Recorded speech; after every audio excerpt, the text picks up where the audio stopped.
two-time Olympian and current #1 ranked men's foil fencer in the world, Alex Massialas. Alex, you're going to your second games. How does it feel? It feels amazing, you know. Obviously, ever since I was a kid, this was the dream, going to the Olympics and, you know, hopefully bringing home some hardware. So it's just my second shot to do it, and I feel good, you know. Our team looks really strong. I mean, we're ranked second in the world going into this, so and the #1 ranked team, we've beaten a few times this year too. So is that Italy? Italy, yeah. And they won Worlds this year. I think throughout the season we probably had a more successful season, but they have the big Worlds result. We didn't fence too well at Worlds ourselves, so you know, there's definitely room for improvement. But I think we have a great shot at taking home the gold in the team.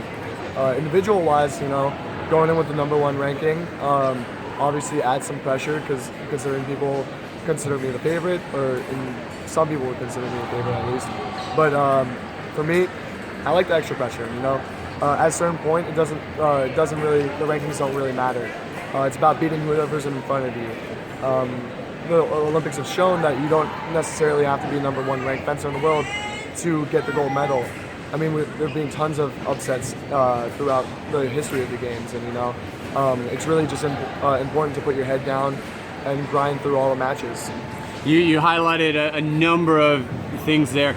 The last I want to talk about is the pressure. You've been the anchor of a really strong men's foil squad for several years. How do you feel that ability or that kind of energy you get from thriving off that pressure really helps you be a strong anchor to close out bouts? Yeah, I mean, I love it. You know, I think I like to say that I thrive under the pressure. You know, I like to be the one when it comes down to the one touch, being able to squeak out that last touch for a victory. You know, and I think I do a pretty good job of it. You know, ever since I've taken over, I think we've had a lot of really good results. Luckily, though, that also comes with the help of my three other teammates too. You know, nothing would be possible without any of them as well. And you know, with when you have a team with a #1, #3, #4, and like 12th ranked fencers in the world, it's pretty hard to go wrong with who's going to be the anchor. So you know, luckily, a lot of times my teammates do the work, and you know, I'm only there to close it out.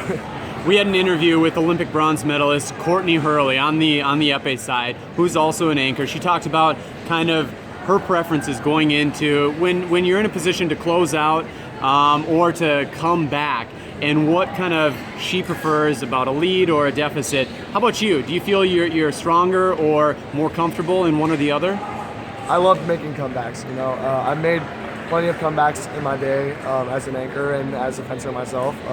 I love that idea of, you know, battling from with all the odds against you and coming up victorious. I love that idea, and I think it really helps me fence when I have, you know, when I'm down, you know, and also it's a way for me to win it for my teammates. You know, everything's for my teammates, and so you know, being able to come back and and be able to squeak out a win sometimes when it didn't seem likely. That's one of the most rewarding feelings. As far as keeping leads, though, you know, I love doing that too, because that means we did our work early, and you get to coast into the finish line. And is it about making a statement coming from a deficit? That is, making a statement and just kind of proving a point in closing out the bout, or is it more the difference in pressure that you might feel? I mean, I don't know. Sometimes it's kind of hard to explain, but really, obviously you feel the pressure. You know, you want to win it for your teammates. But to be honest, sometimes when you're down, you don't feel as much pressure because, like, oh, maybe we're supposed to lose this bout.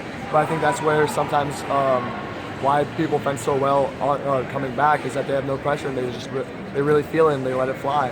I know that's usually actually how the case is when I'm fencing. So. You know, it's just like it's an interesting mindset. One of the first things you said, Alex, was being an Olympian is something you've desired since being a kid. The Massialas family is increasingly famous within the fencing world. Your dad as a successful Olympian, your sister definitely on that path. What age did you begin realizing that that was something you also wanted to do? I think ever since I was a kid, I wanted to be an Olympian. I remember running around the house, Olympic rings everywhere, my dad's old trophies, fencing, all these fencing stuff. And honestly, I'm pretty sure I told my dad I wanted to be an Olympian before I wanted to be a fencer. So, ever since I was young, that was the dream. But I think it didn't take until I was, Y14s and starting to do well in the senior events. That's when I realized, wow, this dream isn't just a dream anymore. It could be a reality. I remember going to Beijing and watching Garrick fence in Beijing, and then the next year making my first senior team and being like, oh, like I can do this. London, obviously we had a team event, so there's more than just 1 or 2 people going, and being able to be part of the top 4 of the senior squad when I was about 14, 15 years old. That was when I was like, okay, like I have a shot, and this is where you gotta lock down and work hard. Because this is my chance to do it. And then lo and behold, 3 years later, make the Olympic team in London, and now 4 years after that, 4 years more experience, 4 years stronger, hopefully, 4 years better, going in as the #1 ranked fencer into Rio, and a lot of things have changed. You're incredibly young, as is the entire U.S. men's foil squad. You're what, 21? 22. 22, taking an Olympic red shirt from Stanford, but as you mentioned, you're going to your second games, the first as a high school student, now 4 years later, 4 years better, and the world's #1 ranked fencer. How does this change your motivation, your hunger, your drive, preparation going into these games? Doesn't change anything, I've worked hard my whole life, and I'm just going to keep working. I don't want to change anything right now, don't fix anything that ain't broke, but I'm just working hard, putting my head down, grinding it out, and hopefully it'll pay off in dividends at the Olympics. A lot of people, as you said, expecting you as the favorite to win gold. Same is true as the men's team as a whole, being currently the #2 ranked team, but also, as you said, maybe over the season producing better results. A lot of people do believe that you or really any member of Team USA could go double gold in men's foil. What are your goals, expectations? I mean, of course, double gold is the dream, that's what I'm going to go for.